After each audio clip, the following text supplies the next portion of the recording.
393장입니다.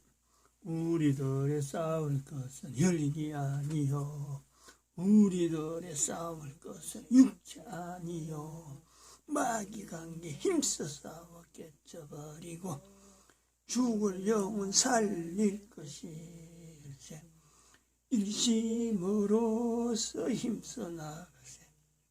일심으로서 힘써 싸우세. 마귀 관계 붕괴하는 인류 전쟁에 성전고를 울리기가 하지. 하나님 말씀 에스더서 1장입니다. 에스더서 1장 1절에서 끝절까지 말씀 교독합니다. 1절 말씀 제가 먼저 받들어 봉독드립니다. 이 일은 아수에로 왕 때에 된 것이니 아수에로는 인도로쿠스까지 127도를 치려하는 왕이라.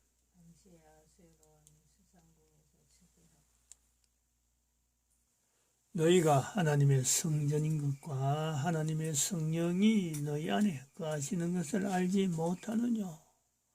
모든 정사와 권세와 능력과 주관하는 자와 이 세상과 오는 세상 일컫는 모든 이름 위에 뛰어나게 하시고 또 만물을 그 발 아래 복종하게 하시고 그를 만물 위에 교회의 머리로 주셨느니라. 교회는 그의 몸이니 만물 안에서 만물을 충만케 하시는 자의 충만이니라. 평강의 하나님이 친히 너희로 온전히 거룩하게 하시고 또 너희 온 영과 혼과 몸이 우리 주 예수 그리스도 강림하실 때에 흠없게 보존되기를 원하노라. 너희를 부르시는 이는 미쁘시니 그가 또한 이루시리라. 진중에 돌아다니며 백성에게 명하여 이르기를 양식을 예비하라.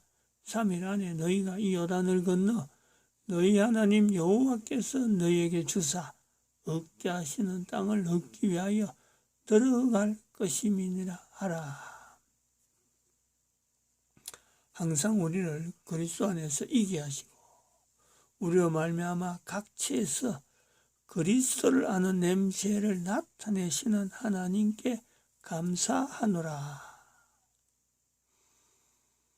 너는 하나님과 화목하고 평안하라. 그리하면 복이 내게 임하리라. 너는 범사의 하나님을 인정하라.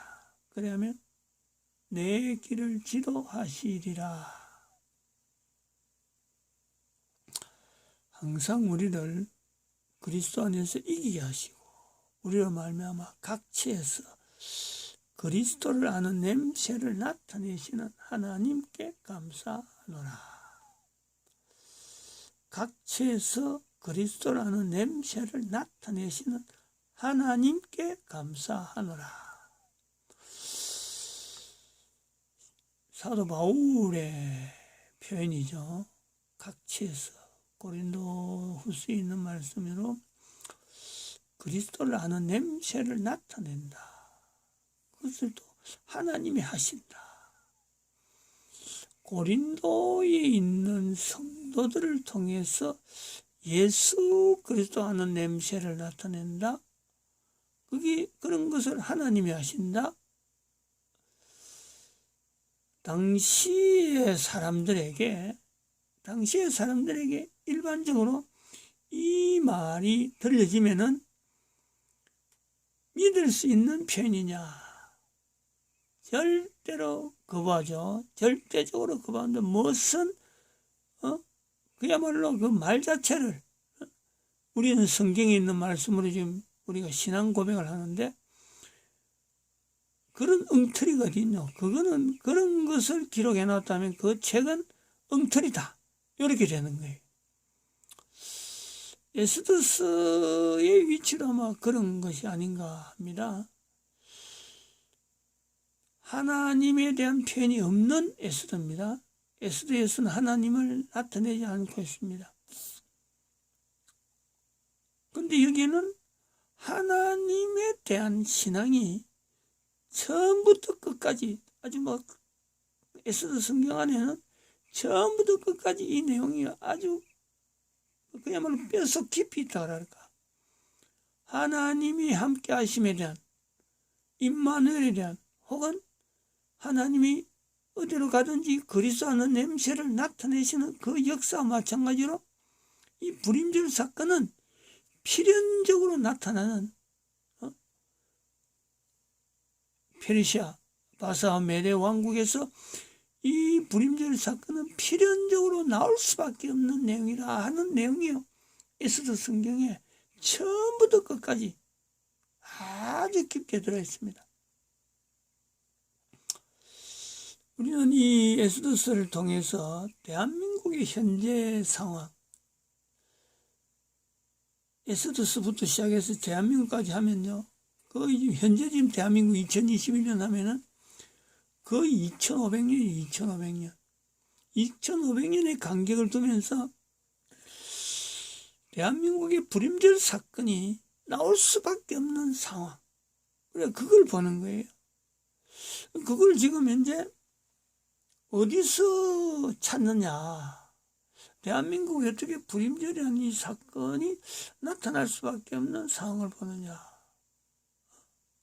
그거는 늘 하는 거지만은 이 대한민국이라고 하는 어떤 위치, 대한민국이라는 위치, 대한민국이라는 말 자체에 대한 요 표현, 언제부터 이게 부각되느냐.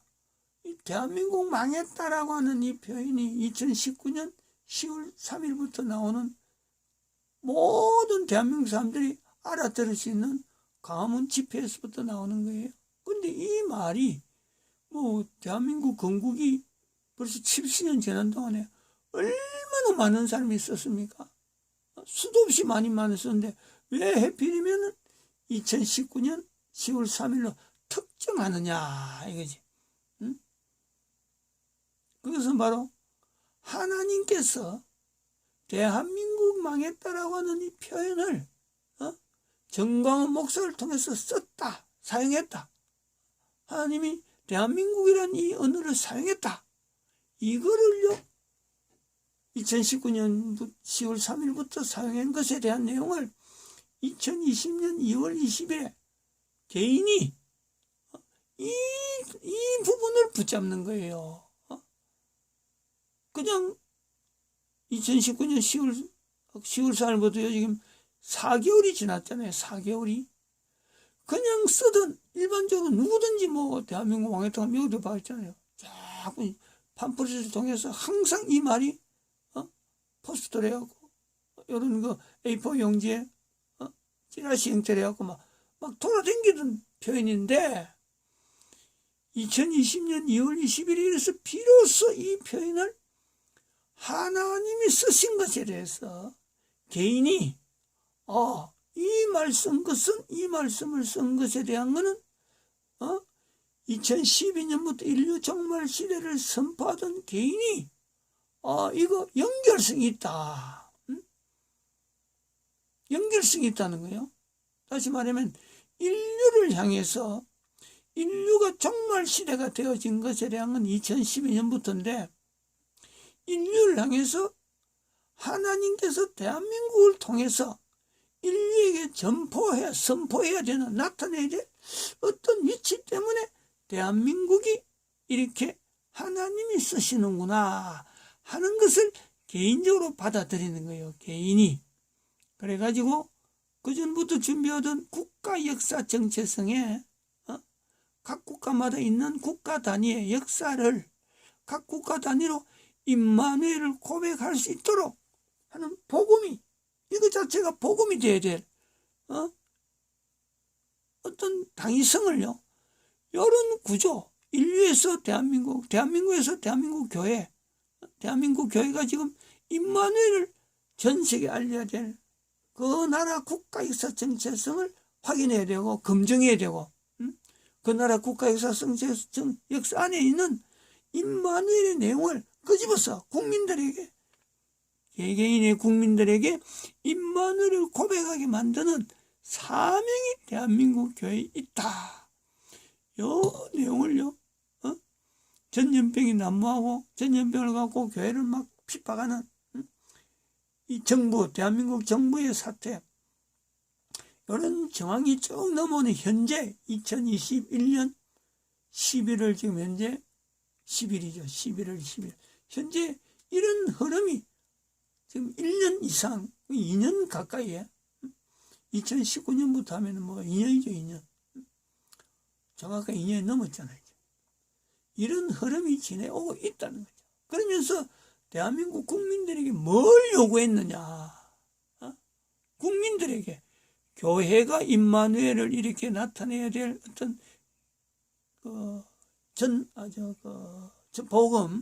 복음을 하나의 선포해야 된다라고 하는 이런 정황에 대한민국 국민들에게 요구되어지는 내용이 뭐냐니까 대한민국 국민들 개개인은 이제 각 나라마다 가는 임마누엘에 가는 이 복음을 들고 각 나라에 갈 수밖에 없는 어떤 이 정황 때문에 개개인의 국민들이 앞으로 국가 상태가 어떻게 변화되든지 간에 개개인 국민들이 가져야 될 자세가 뭐냐면 바로 그 선지자라는 거예요. 선지자.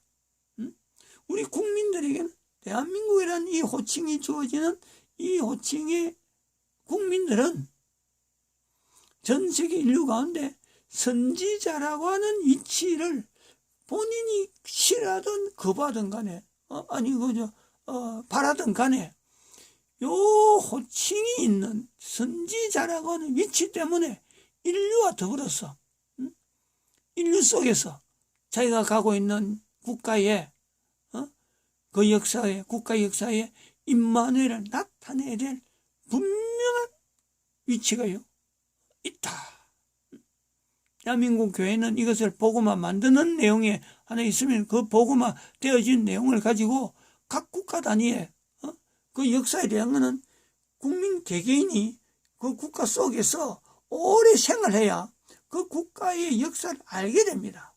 그런데 그 국가의 역사에서 정체성을 나타내는데 임마누엘을 고백할 수 있는 사람은요 바로 이렇게 임마누엘을 해야 된다 하는 복음을 들고 있는 사람이 그 국가의 역사를 들여다보면서 이 부분도 임마누엘이구나 이 부분도 임마누엘이구나 하는 그 어떤 환경이 주어지는 거죠.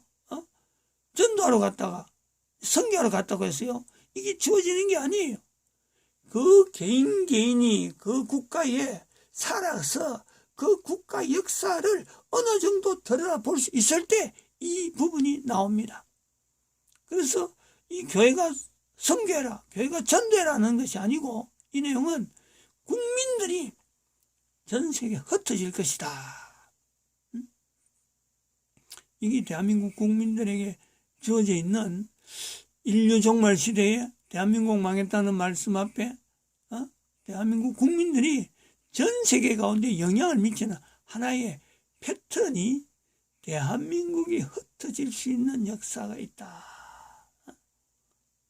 흩어진다. 그럼 이건 디아스포라인데 디아스포라 그러면 언제 나타날 것이냐? 국민들이 임마누엘에 대한 이 내용을요. 이걸 우리 대한민국 국민들에게서 이게 보편적으로 인식이 돼요. 인식이 돼야 된단 말이에요. 그런데 흩어진다 하는 내용에서 이것 때문에 흩어지는 건데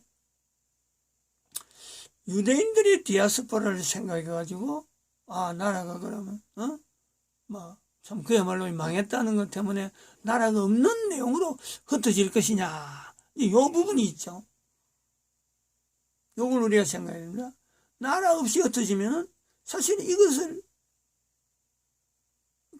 확산하고 전 세계 인류 가운데 이걸 드러내는 데는요 사실 훈련이 굉장히 필요하죠. 이 쉽지 않죠. 그래서 또 다른 방편에 나라가 흩어지지 않고도 즉 국가가 망하지 않고도 대한민국 국가가 그대로 있으면서 인류 종말 시대에 대한 인류 전체에 대해서 인류가 준비해야 될 내용으로서 국가역사 정체성을 대한민국 국민들이 임마누엘을 고백하는 그 국가 단위 속에 활동할 수 있는 내용은요 대한민국의 국력이 확산되는 거예요. 신장되는 거예요. 축소되고 없어지는 게 아니고 신장되는 거란 말이에요. 그 신장되는 그 대응이 뭐냐니까 요거죠. 이 교황은 세계 단일 통제국가를 만들어서 교황의 세력이 이렇게 확산되어지는 그 내용이 있느냐면 이건 다른 한편으로는 노아라고 하는 또 거지 나사렛 위치에서 전 세계 백성들에게 하나의 네트워크 형성돼 가지고 전 세계 사람들에게 진성 앞에 경제 종사를 할 수 있는 이 흐름의 구조를 모으는 거예요. 그럼 여기에서 대한민국의 호칭을 두고 있으면서 대한민국이 분명히 건재하면서도 그 대한민국이라는 이름을 가지고 전 세계 인류를 이렇게 모을 수 있는 구조. 그러면 대한민국 국력이 신장되는데, 근데 이런 구조가 있는 현재에 대한민국에서의 지금 진행 내용을 보면은 건국기동, 이승만 대통령의 건국기동이라든지 이 내용을 하든지, 그 다음에 박근혜 대통령의 인류 모델적인 위치에서라든지, 그리고 정가호 목사의 선지자라고 하는 이 내용이 현재적으로 가장 극명하게 드러나는 것은 사실인데, 확실히 드러난다면 위치가 부각이 된다는 말이에요. 그런데 대한민국의 정부는 이들을 무시하잖아요. 이승만 대통령을 무시하고 정부가 그렇다. 인류 모델 된 박근혜 대통령이 감옥에 가고 지금 수년 동안 전직 대통령을 감옥에 집어넣고 있고, 정가호 목사는 없애려고 가진 힘을 다 쓰고 있는 그런 정부의 산하에서 이런 내용이 나왔다라는 거예요. 그럼 이거 자체가 에스더스 아까 이야기하지만 지금 여기 불임절약하는 내용이 에스더스에서 나올 수밖에 없는 상황에서 우리가 성경에 들어갈 수도 없는 하나님이란 단어가 없는 이 에스더스가 결국은 불임절을 나타내기 위해서 자료로 형성되어져 있는 이 내용하고 우리가 지금 대한민국의 현재 상황하고 예수님 오시는 상황이 지금 예수님 오시는 그 길이 분명한데 여기에서 모든 인류가 예수님 오시는 것을 맞이할 준비를 해야 되는, 이거는요 누가 개인이 주장한 내용이 아니잖아요. 수천 년 전부터 하나님께서 이 땅에 오셨고 다시 오시는 것에 대한 이 자료가요 성경에 분명히 남아있기 때문에 이건 누가 주장해서 되는 내용도 아니고 예언을 해서 된 내용도 아닌 인류의 종말과 관계되어지는 분명한 사건입니다. 이 사건을 두고 우리는 대한민국이라는 이 내용을 대한민국 국민이 가져야 되는 이 선지자적인 위치, 대한민국 국민이 가져야 될 이 선지자 위치에서 지금 현재 대한민국을 하나님이 쓰시는 지금 이 걸음에 하나님이 대한민국을 쓰신다. 이 내용에 이승만 대통령이, 박근혜 대통령이, 정가호 목사가 정부에 대해서는 지금 이렇게 핍박당하지만은 또 다른 한편에는 이들의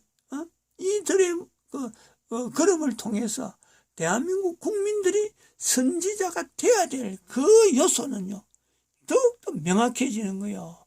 그 명확해지는 대한민국 국민들이 현재적으로 선지자라고 하는 이 사명 앞에 명확하게 이거를 받아들여야 될 때다 하는 내용에서 그 대응되어지는 환경이 누구냐?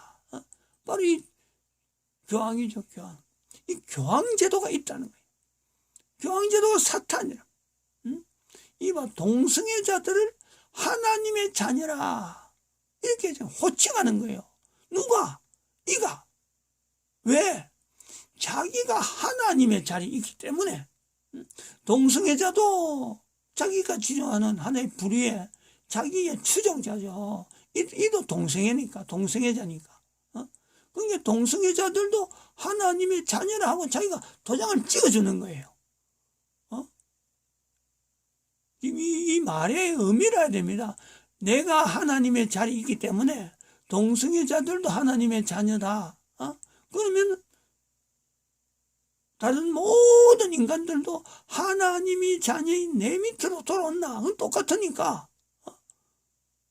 다 똑같은 하나님의 자녀이기 때문에 하나님의 가족이 될 권리가 있다. 지금 이거는 사탄이 교황의 위치에서 교황자들 이용해서 하는 말입니다. 이거 앞으로 이거 아마 자료를 제가 보니 꼭 표현해야 돼. 좀 이 말이 마치 진리처럼 이야기하는데 이거는 그런 내용을 이야기하는 겁니다. 그리고 봐봐요. 그들을 합법적으로 보호하기 위해서 동성애 결혼법을 만들어낸다. 지가 뭔데? 이 교황이 그런 거예요, 지금. 그리고 작년에 뭐 교황 해책을 만들어서 모든 올 브라더스 해갖고 이 말 표현 참 이거 봐봐요. 신세계 질서라 뉴월드 NWO라 하는 이게 이제 이니셜이죠. NW.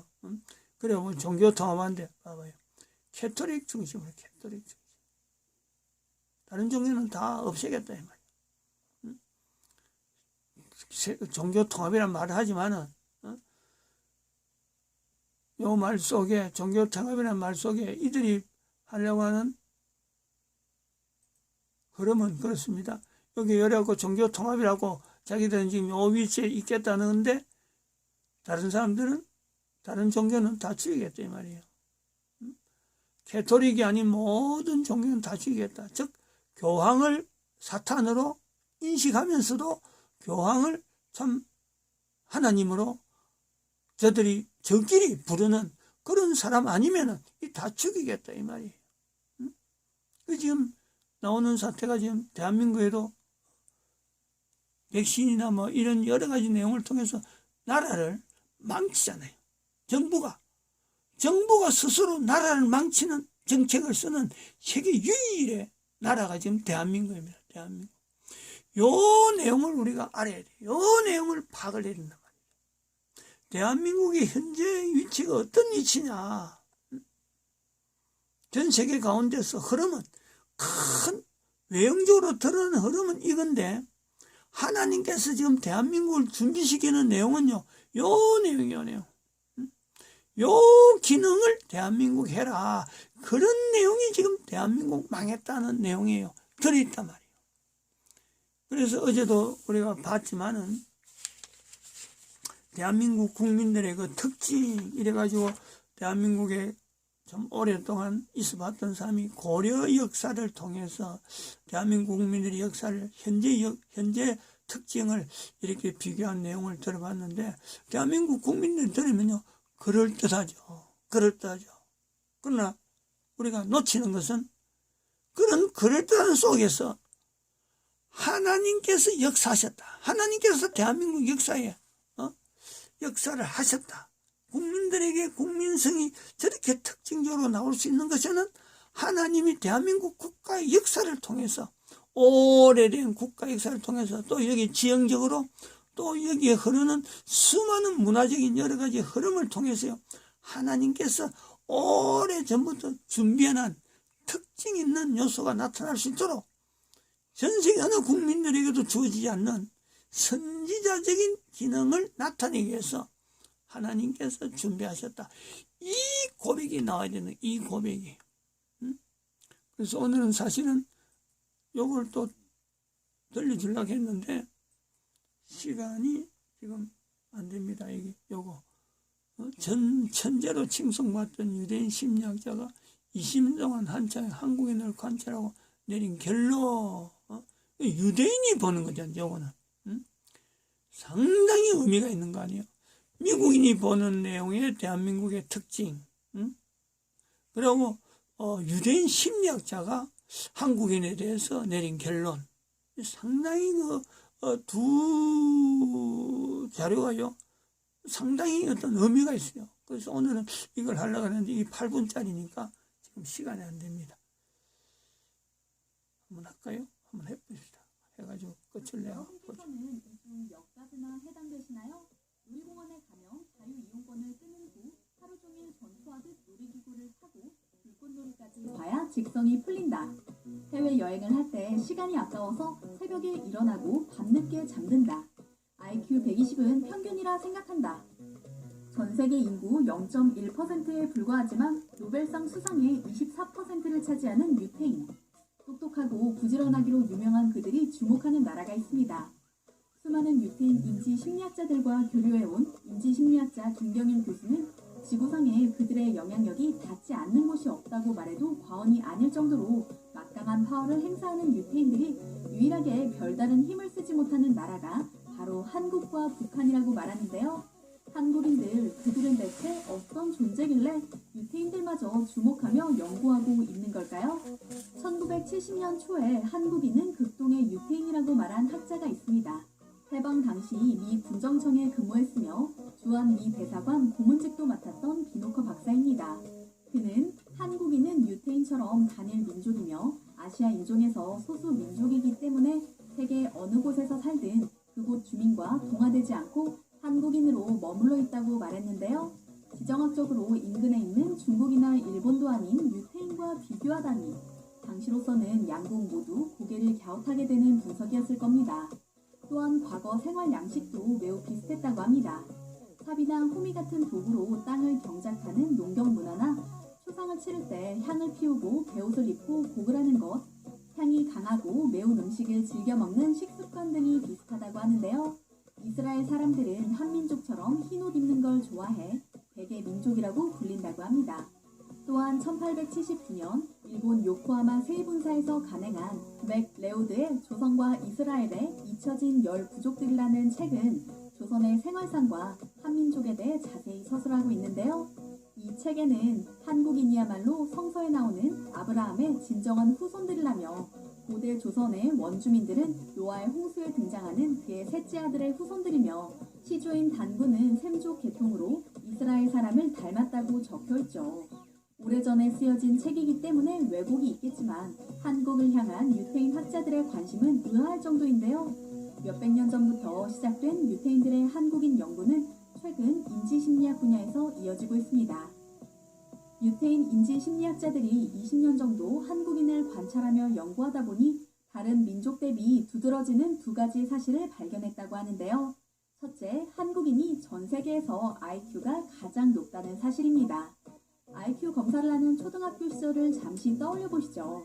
반에서 대부분의 학생들이 110 이상 나오는 건 기본, 124쯤 나오면 주변에서 농담처럼 이렇게 말하죠.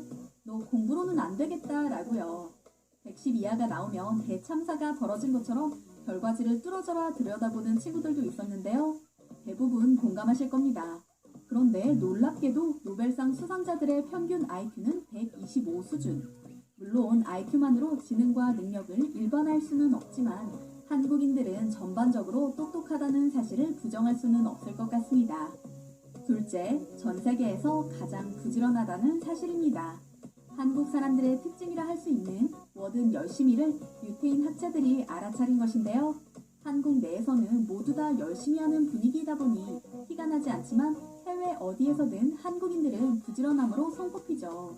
벨기에에 거주하는 한 인지심리학자는 학회에서 만난 김경일 교수에게 이렇게 말합니다. 벨기에에서 본격적으로 하루가 시작되는 시간은 아침 8시 이후. 그런데 새벽 4시부터 일어나 돌아다니는 사람들을 보면 어김없이 한국인이었다고요. 여행 가서 시간이 아까운 나머지 새벽에 일어나 자정까지 관광을 하는 한국인들을 발견한 건데요. 살림새만 관광객이지 현지인과 다름없이 부지런히 움직이는 한국인들을 보면 그들의 부지런함의 동력은 무엇인지 궁금해진다고 털어놓았다고 하죠. 뭔가 웃기긴 하지만 낯설지 않은 이야기죠. 한국인의 똑똑함, 부지런함에 감탄한 유태인들은 사실 한국인과 닮은 점이 많습니다. 우선 2차 대전 이후에 국가를 세워 2만 달러에 근접하는 국민소득을 실현한 유일한 나라로서 인정받고 있다는 사실이나 항상 주변 국가와 긴장관계에 있으면서도 안보와 경제 성장을 동시에 성취한 나라라는 점인데요. 가족과 민족을 중시하는 문화인데다 고유한 역사를 간직하고 있다는 것도 비슷한 부분입니다. 유태인들은 자녀가 힘들고 지쳐 게으름을 피우고 싶어 할 때 이렇게 말한다고 합니다. 내가 열심히 노력했다고 생각하지만 인생은 경쟁이고 내 진정한 적은 바로 너 자신이야. 인생은 딱 네가 노력한 만큼 돌려받는 거야. 많은 걸 바란다면 더 많이 노력해야 해. 라고요. 그들의 놀라운 근면함이 가정교육에서부터 시작됐다는 걸 확인할 수 있는데요. 사실 이런 가정교육 문화는 한국 가정에서도 쉽게 찾을 수 있죠. 한국인과 유태인의 가장 닮은 점으로 손꼽히는 것은 높은 학구열입니다.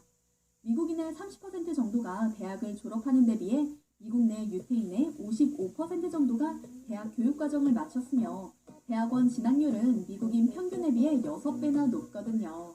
더 룰의 작가인 앤드류 사터는 유태인은 머리가 좋다기보다는 그들의 열렬한 학구열이 발전에 큰 영향을 미쳤다고 분석하고 있습니다. 예를 들면 대부 조지 소로스가 인생에서 열정을 쏟았던 분야는 금융과 철학 공부였다고 하는데요. 즉, 사색과 탐구를 바탕으로 한 성공을 일궈낸 것이죠.